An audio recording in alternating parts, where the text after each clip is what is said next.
Here's Jefferson Corbett picture. Well, and here's Jack Johnson, too. Well, hello, boys. How are you all? I suppose you know I'm walking up to the garden, the Madison Square Garden. Yes, I'm in for the winter now. I guess I'll have a good time for this winter. Well, you know about the fight with Joe Walcott. I fought him down at the Broadway Club in 1900, January the 12th. Well, all the people was thinking it was a shame to put such a small man up against Joe Walcott. Well, yes, it was a shame, but it was on Walcott's side. Walcott led a straight left hand to me, and I drove my right hand underneath of his left guard, and from keep on occasionally punching him out of that guard, I broke his ribs. Well, then the crowd began hollering and cheering. Walcott was an awful beaten man. Jim Corbett, he tried to help Walcott by advising him. But Jim himself, he was scared to step in the ring against me. You all know what I done to Walcott. Well, of course, I think I could have done the same thing to Mr. Corbett at that time. Well, I'm not bragging or anything of that kind, but you know, a man got to look out for himself and think himself as good as anybody else. But at that time, I thought I was a good man. And I still think so today, if I was just a few years younger. Boys, but I hope to see you all sometime and see some good man come up again. I wish I was back in the game again, that boxing with the boys and making some of this big money. Probably I'd be able to own a couple of road roasters. Well, can't be helped though. I was about 25 years younger. Then I'd make some of them hum like I used to in the olden days gone by. Okay, well, I go to see the fights once in a while. Hello. Here's Jim Jefferson and Jim J. Corbett. Well, and here's Jack Johnson, too. Well, I'm walking up to the Madison Square Garden now. I'm in for the winter. And I think I'll get along good with the people up there.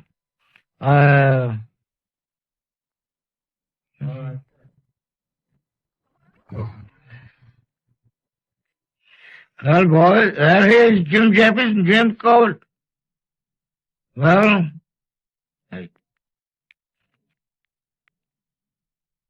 here's Jack Johnson, too. Well, suppose you all know now that I'm walking down to the Madison Square Garden, right around the corner from the Embassy Theater. Well, I'm getting along fine with the folks down there.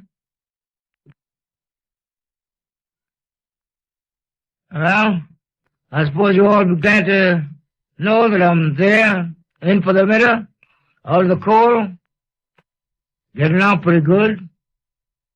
Well, the folks all treat me nice down there. What else?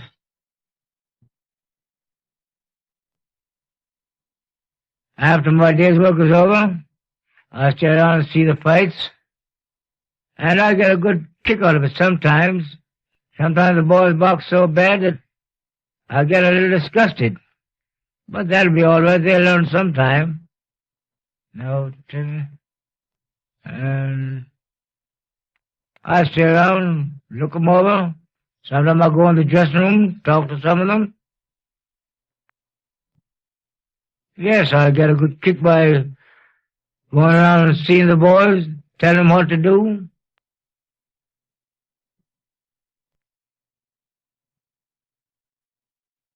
I can't think.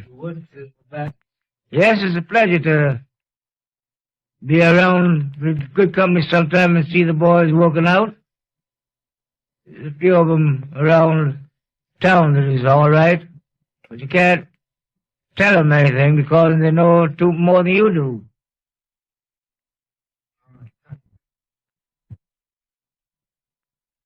Well, after my day's work was over, I generally stay around and see the fights and talk to some of the boys. But I wish I was about 20, 30 years younger. I'd make some of the boys stand up and take notice. Yes. I might be able to get me a couple of Rolls Royces. Probably I'd be able to buy two or three. The boys getting good money these days. Now I forget what else. Huh? What is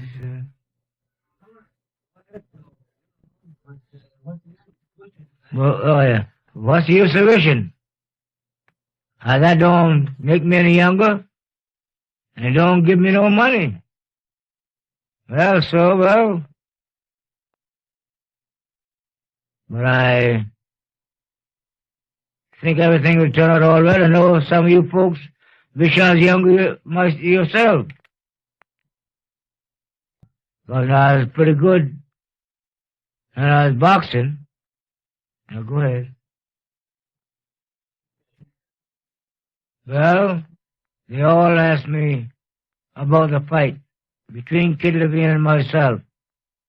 Well, of course, they don't know and understand. I had to make 129 pounds to fight Kid Levine at 133 pounds because I had to weigh 129 at 3 o'clock in the afternoon. Well, I fought Levine, and if I knocked Levine out, I had to give him half the money. And if I didn't knock him out, I was to give him half the money and the decision. Well, of course, as the public knows, that I failed to knock him out.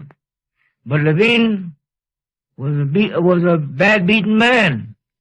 Levine's ear was all torn off, as papers will tell you, and everybody knows, they've seen the fight, what a beating Levine took that night in Maspeth, Long Island. Well, of course, we fought again, but the second time was a little different.